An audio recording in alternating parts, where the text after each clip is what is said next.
Sempre quis ser o primeiro. O primeiro a pisar em um novo mundo. O primeiro a desvendar um mistério que redefinisse a história da humanidade. Na superfície congelada de Titã, a maior lua de Saturno, finalmente alcancei esse sonho. Mas agora, enquanto olho para o horizonte envolto em névoa dourada, percebo que ser o primeiro também pode ser um fardo insuportável. Meu nome é Dr. Aminon Chen. E, enquanto escrevo este registro, apenas uma verdade ecoa na minha mente. Há lugares no universo que a humanidade jamais deveria explorar. O ano é 2169 e a Terra mudou. Expandimos como uma onda irrefreável pelo sistema solar. Colonizamos Marte. Instalamos estações flutuantes na atmosfera densa de Vênus. Exploramos as luas de Júpiter.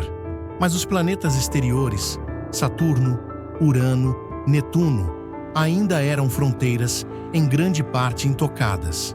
Até agora.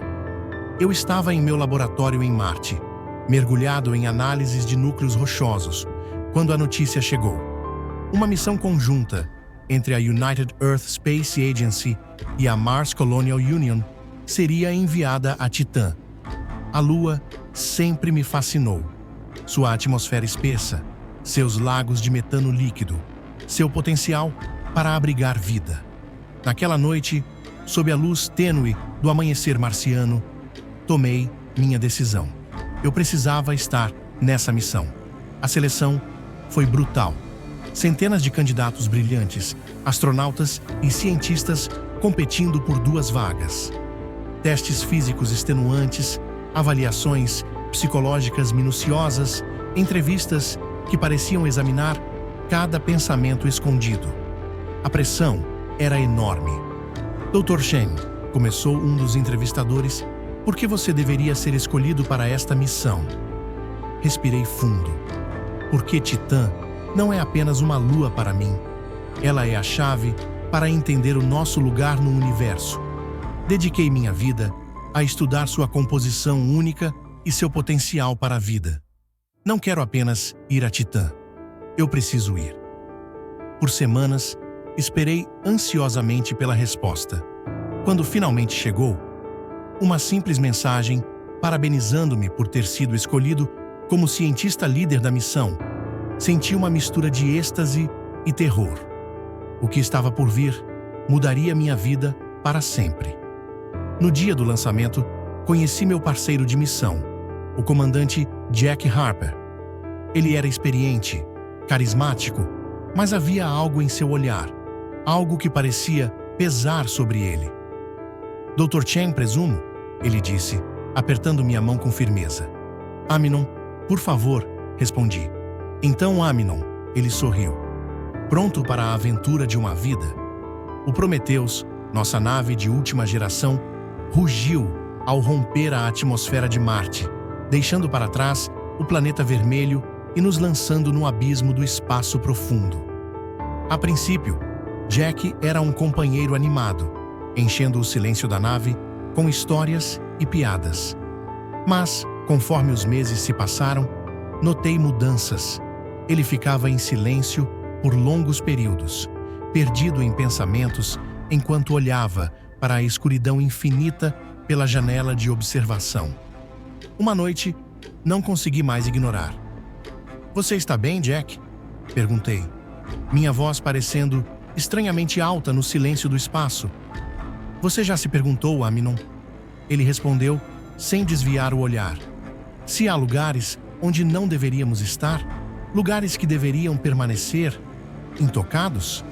Tentei desconversar, mas a intensidade em sua voz me deixou inquieto. Algo o perturbava profundamente. E mais tarde, descobri que não era o único a ser assombrado. Quando faltavam poucos meses para o pouso, Jack começou a falar sobre sonhos, estruturas antigas, coisas que não deveriam existir. E para meu horror, percebi que eu também estava tendo os mesmos sonhos. Finalmente, o Prometheus pousou em Titã com um impacto abafado. Lá fora, a névoa alaranjada engolia o horizonte, filtrando a fraca luz solar. Conseguimos, doutor, Jack declarou triunfante. Primeiros humanos em Titã. Eu sorri, mas algo estava errado. E no fundo, eu sabia. Titã não era apenas uma lua. Era algo muito, muito mais. Pintado com redemoinhos hipnóticos de formas indescritíveis, cintilando em cores que desafiavam a compreensão humana. Cada passo que dávamos em direção aos monólitos era acompanhado por tremores quase rítmicos, como se o próprio Titã estivesse reagindo à nossa presença. O ambiente parecia pulsar com vida, um ciclo vivo de energia que nos envolvia completamente. Quando finalmente alcançamos os monólitos, eles pareciam ainda mais imponentes do que antes. As superfícies negras refletiam o caos ao redor, mas havia algo mais.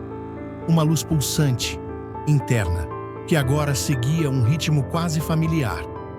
Jack e eu nos entreolhamos, um entendimento tácito entre nós. Estávamos na presença de algo consciente. É agora ou nunca, eu disse, ajustando o tradutor improvisado. Meu coração parecia querer saltar do peito, mas minhas mãos estavam surpreendentemente firmes. Jack assentiu, conectando os últimos cabos ao dispositivo que havia se tornado nossa única esperança de comunicação. Aproximei-me do monólito mais próximo, sua superfície reluzindo como se estivesse viva, e liguei o tradutor. O dispositivo começou a emitir tons baixos, quase guturais, misturados com frequências agudas que pareciam perfurar o silêncio de Titã. Os sons ecoaram no ar, ressoando nas estruturas ao nosso redor. Então, aconteceu. O monólito respondeu. Uma onda de energia percorreu a superfície do monólito, espalhando-se como círculos na água. Um som profundo, indescritível, reverberou através do solo e do céu. Era uma sensação mais do que um som, algo que sentimos em nossas mentes, em nossos ossos. Jack cambaleou para trás, mas eu permaneci imóvel, observando enquanto padrões de luz começavam a dançar no monólito, cada vez mais intrincados. Está funcionando, murmurei, quase incrédula. Estamos nos conectando. As luzes e os sons começaram a se intensificar, criando um espetáculo hipnótico que nos envolveu completamente. Eu sentia uma pressão crescente na minha mente, como se algo estivesse tentando acessar meus pensamentos. Fechei os olhos, permitindo-me relaxar, e senti uma corrente de emoções e pensamentos atravessar minha consciência. Medo, curiosidade, saudade e algo mais profundo, uma fome insaciável de conexão. Aminon. A voz de Jack era um sussurro, quase imperceptível. Eu acho que consigo sentir. Eles estão ouvindo. Então vamos falar, respondi, minha voz determinada. Peguei o tradutor e me concentrei, deixando meus pensamentos fluírem. Visualizei intenções claras, paz, cooperação, compreensão. Concentrei-me em imagens de nossa jornada, nossas descobertas, nossa busca por respostas. As luzes no monólito responderam, os padrões mudando, tornando-se mais rápidos, mais sincronizados. Jack juntou-se a mim, sua expressão suavizando, enquanto ele também canalizava suas emoções para o tradutor. Por um momento, fomos um só. Dois humanos tentando alcançar algo muito além de nós mesmos. A conexão se fortaleceu, e então, em um instante de absoluta clareza, tudo parou. O silêncio era absoluto. O monólito, as luzes, o caos ao nosso redor, tudo ficou imóvel, como se o próprio Titã estivesse prendendo a respiração. Foi então que ouvimos ou sentimos uma voz coletiva em nossas mentes. Não eram palavras, mas significados puros, sentimentos que se traduziram em uma única mensagem. Vocês finalmente entenderam. Jack caiu de joelhos, lágrimas escorrendo por seu rosto. Eu me segurei, meu corpo tremendo, mas minha mente estava clara. O que vocês são? Perguntei, minha voz reverberando no vazio. Por que nos trouxeram aqui? As luzes do monólito piscaram novamente, e a resposta veio, lenta, mas inconfundível. Nós somos o começo e o fim. Vocês são os mensageiros, o elo perdido. Uma onda de imagens invadiu minha mente. Uma história de eras passadas, de civilizações que floresceram e caíram, sempre conectadas a algo maior, algo vivo. Titã não era apenas um corpo celeste. Era parte de um sistema que transcende o tempo e o espaço. Uma rede de consciência aguardando ser desperta. Mensageiros para quem? Jack sussurrou, sua voz cheia de reverência. Para aqueles que vêm depois. O chão sob nossos pés começou a tremer novamente, mas desta vez não era hostil. Era como um pulso, um batimento cardíaco constante, quase reconfortante. Titã estava nos aceitando, mas também nos avisando. Isso significa que a humanidade tem um futuro aqui?